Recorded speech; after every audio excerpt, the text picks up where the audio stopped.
Has anyone ever heard "that's not bad" and thought, wait, did they just insult me? Or someone asked, what do you want? And it felt a little harsh. Well, some English phrases that sound rude are actually completely normal. Native speakers use them every single day with zero bad intention.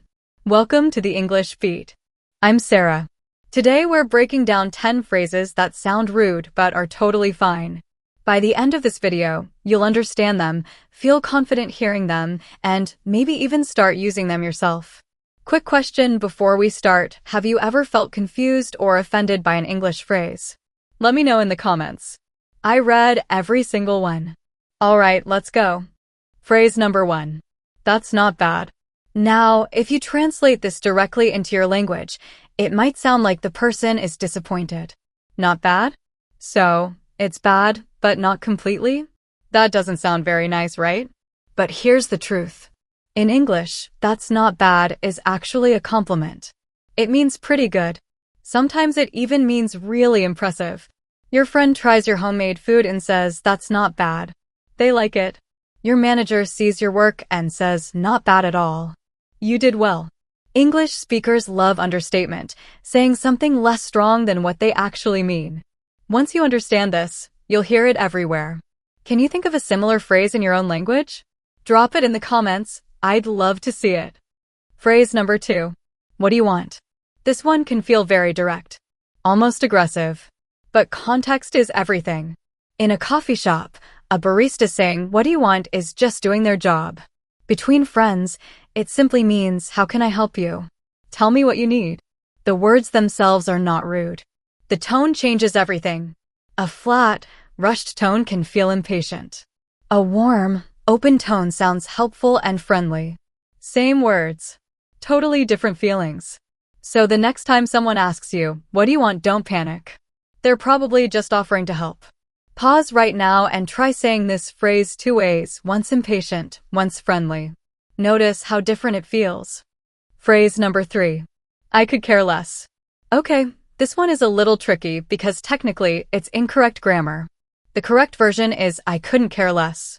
But over time, many native speakers dropped the end, and now both versions mean exactly the same thing. I do not care at all. It sounds dismissive about a topic, not about the person you're talking to. For example, oh, that new show everyone's watching? I could care less, I'm just too busy. That's honest. That's normal. No offense meant. Phrase number 4. With all due respect.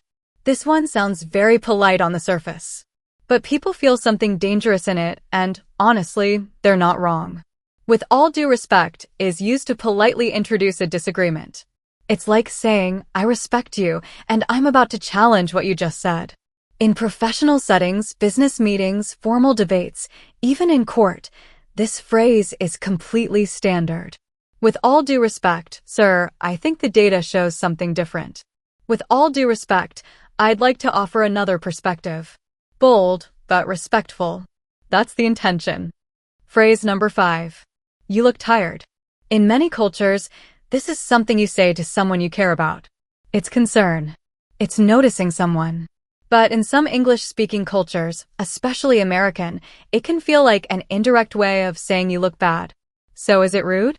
It depends on your relationship. Between close friends or family, it's genuine care. It means I notice you and I'm worried about how you're doing. Between strangers or coworkers you barely know, it can feel a little unwanted. The key lesson here is that English communication is very context-dependent. The same phrase can be caring in one situation and uncomfortable in another. Phrase number 6. Whatever. Just one word. And, depending on how it's said, it means completely different things. With an eye roll and a dismissive tone? Yes, that's rude. But in casual, relaxed conversation, whatever simply means I don't mind. Anything is fine. I'm flexible. What do you want for dinner? Whatever you want is fine. That's easygoing. That's chill. So when you hear whatever, don't assume the worst. Look at the whole situation. Try this, say whatever in a warm, relaxed way. Then say it with irritation. Record yourself and hear the difference. It's fascinating. Phrase number 7. I was just being honest. You'll hear this after someone says something very direct and then follows it up with this phrase as an explanation. The phrase itself is not rude. It's someone saying, what I said came from a genuine place, not from cruelty. Honesty is a deeply valued trait in many English-speaking cultures.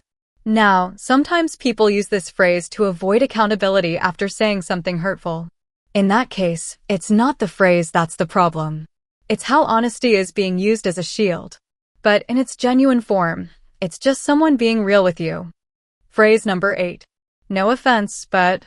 Yes, everyone knows this phrase is sometimes followed by something very offensive. But in its genuine use, it's a social warning. It's the speaker saying, I'm about to be direct, and I hope you won't take it personally.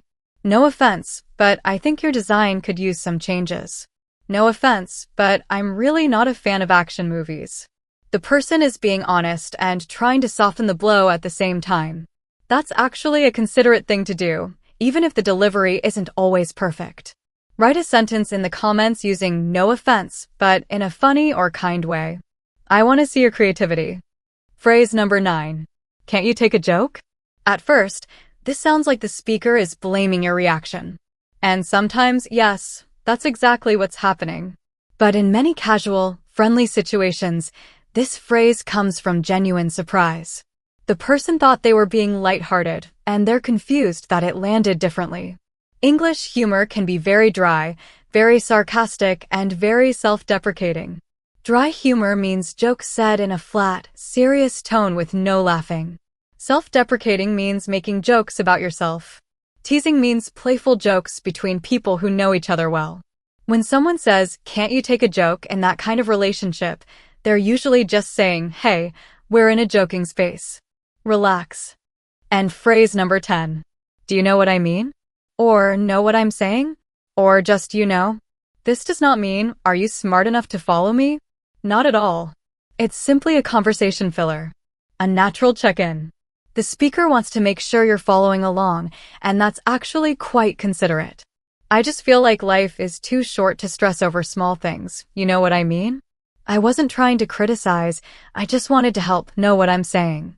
You can even use this yourself to sound more natural and confident in conversation. It's one of the easiest ways to sound like a native speaker. Try using you know what I mean at the end of a sentence in the comments. I want to see your examples. Okay, super fast recap. All 10 phrases that sound rude but are totally fine. That's not bad, it's a compliment. Understatement. What do you want? Casual way to offer help. Tone is everything. I could care less means I don't care at all.